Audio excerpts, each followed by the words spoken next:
तो भाइयों एगेड आर्क खत्म हो चुका है जिसमें हमने कुछ न्यू पावरफुल कैरेक्टर को देखा है 5 एल्डर जिनके सामने स्ट्राइड क्रू के टॉप के मेंबर भी उतना ज्यादा कुछ नहीं कर पाए और बाकी के वीक मेंबर को तो आप भूल ही जाओ, इन्होंने कुछ खास करा भी है एगेड में। तो अब जैसे कि फाइनल सागा की शुरुआत हो चुकी है और फाइनल वॉर की तरफ हम एक और कदम आगे बढ़ चुके हैं। तो अभी 5 एल्डर का आना एक ट्रेलर ही है, आगे और भी स्ट्रॉन्ग कैरेक्टर स्ट्राइड के सामने आएंगे और अभी के स्ट्राइड क्रू के मेंबर की करंट पावर तो आगे आने वाले खतरों के सामने कुछ भी नहीं है। तो अब टाइम आ चुका है पूरे स्ट्राइड क्रू की ट्रेनिंग के लिए। तो उसके लिए एल्बाफ आर्क शुरू हो चुका है जिसमें हमने जो सोचा था उसका उल्टा हो रहा है, मतलब जायंट्स को देखने का सोचा था पर लीगो हाउस देख रहे हैं हम। पर एक खास चीज के बारे में भी हमें एल्बाफ में पता चला है, वो है यग्ड्रासिल जो लेजेंडरी वर्ल्ड ट्री है नॉर्स मिथोलॉजी में, जिससे माना जाता है कि ये हेवन, टेरेस्ट्रियल लैंड और अंडरवर्ल्ड को कनेक्ट करता है। पर इसकी खास चीज है 9 रियल जिसे 9 वर्ल्ड भी बोल सकते हैं, ये भी यग्ड्रासिल से कनेक्टेड है। तो चांसेस है कि जैसे लगभग सारे आर्क में क्रू डिवाइड हो जाता है वैसे ही इस बार भी इनका डिवीजन होगा, जिसके बाद स्ट्राइड क्रू 9 वर्ल्ड में अलग अलग लोकेशन में जाके खुद की पर्सनल लेवल पे पावर को बढ़ाएंगे, जिससे एक पावरफुल योनको क्रू बन जाएंगे। तो चलिए अब बताता हूँ 9 रियाल्म के बारे में जिसमें स्ट्राइड क्रू जाके अब ट्रेनिंग कर सकते हैं। तो सबसे पहला रियाल्म है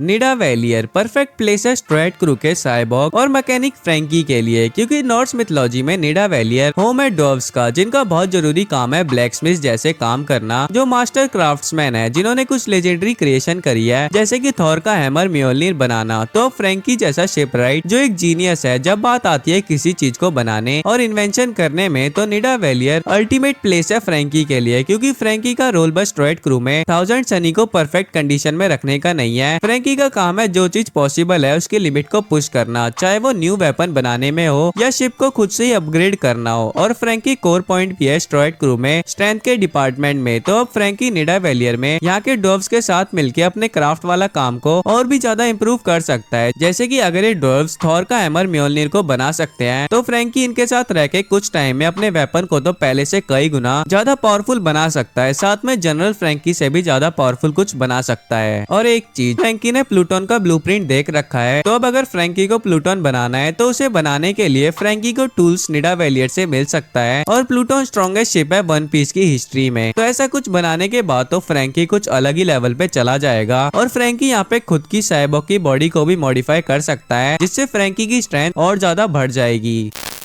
तो अब नेक्स्ट रियाल्म है निफलहाइम जो ब्रूक के लिए ही बना है, मतलब कि नॉर्स मिथोलॉजी में निफलहाइम प्रिमोडियल आइस और स्ट्रेंज एटमॉस्फेयर से भरा हुआ है, जहाँ पे फ्रोस्ट जाइंट रहते हैं जिन्हें कोल्ड बहुत ज्यादा पसंद है और ये डेथ और डार्कनेस से भी जुड़ा हुआ है। यहाँ पे गॉडेस हेल रूल करती है। तो अब ब्रूक यहाँ पे जाता है तो सबसे पहले क्या करेगा, गॉडेस हेल को देख के समझ ही जाओ। बाकी ब्रूक के पास आइस से रिलेटेड एबिलिटीज है जो निफलहाइम के फ्रोस्टी और बिटर एनवायरमेंट के साथ सही रहेगा, जहाँ पे ब्रूक ट्रेनिंग करेगा फ्रोस्ट जाइंट के साथ और अपनी आइस की एबिलिटी और स्वॉर्डमैनशिप को इवॉल्व करके नेक्स्ट लेवल पे लेके जाएगा, जिससे फिर बाद में सब कुछ फ्रीज कर देगा। और साथ में ब्रूक स्ट्राइड क्रू का अनडेड स्केलेटन है, मतलब ब्रूक टपक रखा है और अपने डेल फ्रूट से सोल से रिलेटेड पावर भी यूज करता है। तो अब ब्रूक डेथ से रिलेटेड जगह पे जाएगा और गॉडेस हेल्थ से मिलेगा तो अपनी सोल की पावर को बढ़ा सकता है। और क्या पता गॉडेस हेल्थ के जरिए ही ब्रूक अपने डेल फ्रूट को अवेकन या इवॉल्व करके रियल सोल किंग बन जाए, जिससे अनडेड की आर्मी बना सके। तो फिर ऐसा कुछ होता है एल्बाफ में ब्रूक के साथ। तो एनहांस आइस की एबिलिटीज और स्वॉर्डमैनशिप और सोल की एबिलिटीज में पहले से ज्यादा अच्छा कंट्रोल विद मोर पावर। तो ब्रूक तो तीनों के कॉम्बिनेशन के साथ बहुत ज्यादा स्ट्रॉन्ग हो जाएगा।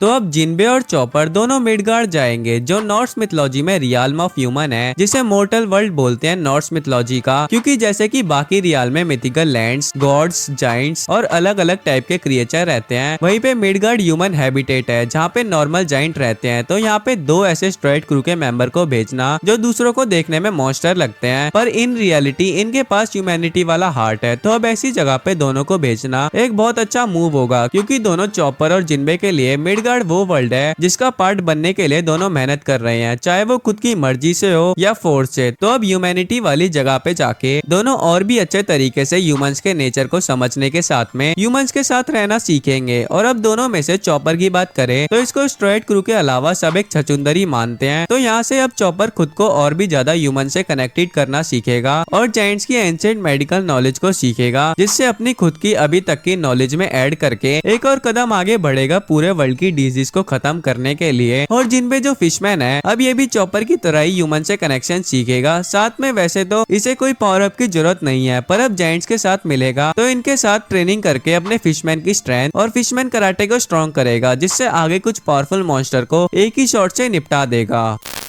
अब आपको चाहे पसंद आए या नहीं, पर एक चीज आपने नोटिस जरूर करा होगा, नामी में उसकी ब्यूटी फोकस पॉइंट पे है वन पीस वर्ल्ड में बहुत से कैरेक्टर के लिए और मेरे और आप जैसों के लिए भी। जैसे कि नामी सबको एंजल लगती है तो किसी के लिए वाइफू भी है, और नामी का वांटेड पोस्टर भी इसकी बाउंटी से ज्यादा हाईलाइट इसके लुक्स को करता है। तो अब नामी की अपीयरेंस और टैलेंट दोनों के लिए अल्फाइम बहुत अच्छा रियाल रहेगा, क्योंकि नॉर्स मिथोलॉजी में अल्फाइम होम है लाइट एल्व्स का, जो अपनी ब्यूटी और मैजिकल एबिलिटीज के लिए भी फेमस है, और नामी का विजडम, ब्यूटी और मैजिकल एबिलिटीज से भी बहुत अच्छा कनेक्शन है। जैसे कि सबसे पहले अल्फाइम को देखें तो इसकी लोकेशन यगड्रासिल पे हाईएस्ट एंड पे है, और नामी पहले भी टाइम स्किप के टाइम जहाँ पे ट्रेनिंग करने गई थी वो हायर प्लेस पे था। और अब नामी को देखें तो किसी एल्फ से कम नहीं है, पर अल्फाइम में चार्म से ज्यादा अच्छी चीज है मैजिक, वो भी हाई लेवल का मैजिक, और नामी का भी कनेक्शन मैजिक से है। तो अब यहाँ से नामी अपने क्लाइमर टेक पे और भी ज्यादा अच्छे तरीके से मास्टरी करेगी, जिससे फिर ज्यूस के साथ मिलकर कैटेरिया डेवन को फोड़ देगी, क्योंकि कैटेरिया डेवन को ब्यूटी वुमेन के हेड कलेक्ट करने का शौक है और नामी एक एल्फ के लेवल पे है। तो जब कैटेरिया डेवन नामी को देखेगी तो दोनों में फाइट होगी, जिसके लिए नामी ट्रेनिंग अल्फाइम में ही करेगी मैजिकल पावर्स को गेन करके। और वैसे भी अभी देखने से लग रहा है नामी के साथ कुछ खास होने वाला है एल्बाफ में, जिससे नामी को कुछ ना कुछ पावर बूस्ट तो मिलेगा ही पक्का।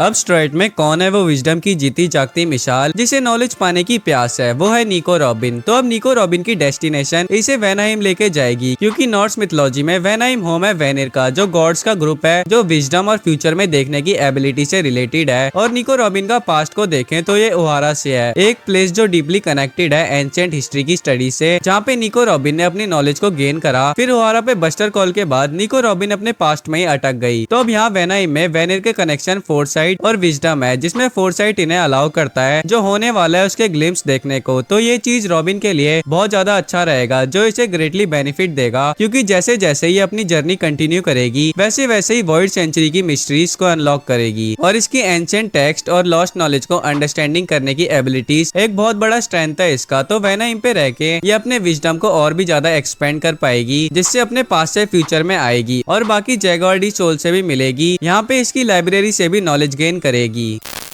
उसोप का जायंट के साथ कनेक्शन हम तब से देख रहे हैं जब से स्ट्रोइड क्रू ने एल्बाफ के बारे में जाना है, और बहुत सालों से हम लोग भी सोच रहे थे उसोप अपनी पावर को अब दिखाएगा तो अब दिखाएगा, पर उसोप के साथ ज्यादा कुछ हुआ नहीं। पर अब एल्बाफ आर्क में हम सबकी उम्मीद वापस उठ गई है उसोप को पावरफुल देखने के लिए, क्योंकि उसोप जाएगा जोटनहाइम, जो नॉर्स मिथोलॉजी में जायंट्स का घर है, जहाँ पे जायंट्स और गॉड्स के बीच में बैटल होती रहती है। तो जोटनहाइम में जाने के बाद उसोप भी हो सके तो जायंट्स का साथ देगा वॉर में, जिसके बाद सबसे पहले तो उसोप के अंदर जो जायंट्स के लिए रिस्पेक्ट है वो और भी ज्यादा बढ़ जाएगी। साथ में जायंट्स की पावर और किसी से ना डरने वाली हिम्मत को देख के जिन्हें अपना आइडियल मानता है उनके जैसा बनेगा। मतलब उसोप अपने डर को खत्म करेगा, जिसके बाद ही जायंट्स का साथ देगा बैटल में। और साथ में अगर कुछ ज्यादा ही हिम्मत आ गई उसोप में तो जायंट्स को लीड भी कर सकता है बैटल में, और फिर उसोप भी एक और कदम आगे बढ़ जाएगा गॉड उसोप और ब्रेव वॉरियर ऑफ सी बनने के लिए। बाकी कुछ थ्योरी है कि उसोप को एल्बाफ आर्क में हैमर मिलेगा तो वो फ्रैंकी दे सकता है, जो फ्रैंकी बनाएगा उसोप के लिए। बाकी अभी एल्बाफ आर्क का मेन फोकस उसोप पे ही है।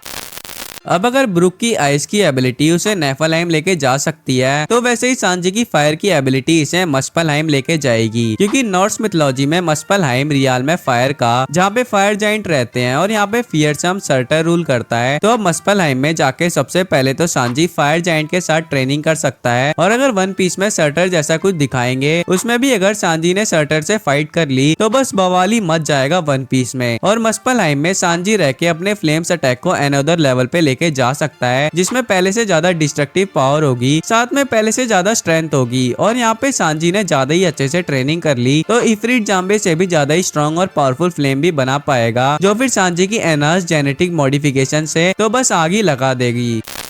जोरो की एल्बाफ की जर्नी इसे डायरेक्ट हेलहाइम लेके जाएगी, जो बस जोरो के लिए ही बना है, क्योंकि हेलहाइम हेल है, मतलब ये जगह कोल्ड डार्क से भरा हुआ है, जो रिजर्व है डेड के लिए, जो बैटल में मरते नहीं है। और हेलहाइम अंडरवर्ल्ड है निफलहाइम का, तो यहाँ पे जोरो के अलावा कोई और स्ट्रॉइड जा ही नहीं सकता, क्योंकि जोरो खुद ही किंग ऑफ हेल है। और साथ में जोरो वानो में रीपर से भी मिल चुका है। और अभी जैसे मैंने ब्रुक में बताया था निफलहाइम पे गॉडेस हेल रूल करती है, तो अब वैसे ही गॉडेस हेल हेलहाइम पे भी रूल करती है। तो अब गॉडेस हेल निफलहाइम में दिखी तो ब्रुक से फाइट करेगी और उसे ट्रेन कर सकती है, पर अगर गॉडेस हेल हेलहाइम में दिखी तो जोरो तो इसे डायरेक्ट चैलेंज दे सकता है डुअल के लिए। या तो जोरो गॉडेस हेल के साथ ट्रेनिंग करके खुद की डार्कर साइड को कंट्रोल करेगा, जो मोर डेडली साइड होगी जोरो की पावर की। और जोरो गॉडेस हेल से फाइट करे या ट्रेनिंग, इसकी पावर तो बढ़नी ही है। और एक चीज, गॉडेस हेल लोकी के बच्चों में से एक है, तो अब जोरो लोकी के बच्चों से फाइट करेगा तो लूफी फिर गॉडेस हेल के बाप से फाइट करेगा।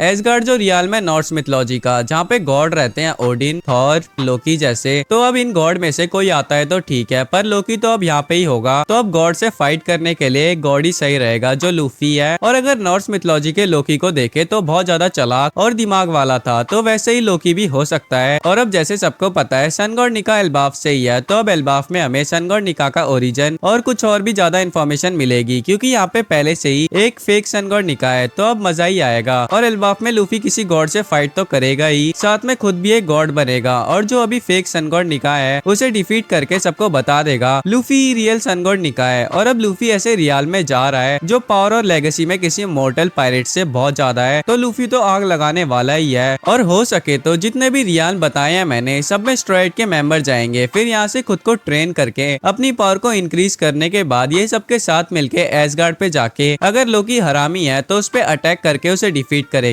और अगर फेक सन गॉड निका ने नामी के कपड़े चेंज करे मेरे होते हुए, तो उसे पीटना तो जरूरी है। बाकी भाइयों, अभी तक डिस्कॉर्ड में ज्वाइन नहीं करा तो कर लो, संडे को डिस्कॉर्ड पे आके हम दोनों आपकी वाइफू के बारे में बात करेंगे और आपके भेजे हुए मीम पे रिएक्शन देंगे लाइव स्ट्रीम में। तो वीडियो कैसी लगी कमेंट करके बताओ, वीडियो पसंद आई है तो लाइक कर दो, चैनल पे नए हो तो सब्सक्राइब कर दो। मैं मिलता हूँ आपसे नेक्स्ट वीडियो में, सायोनारा।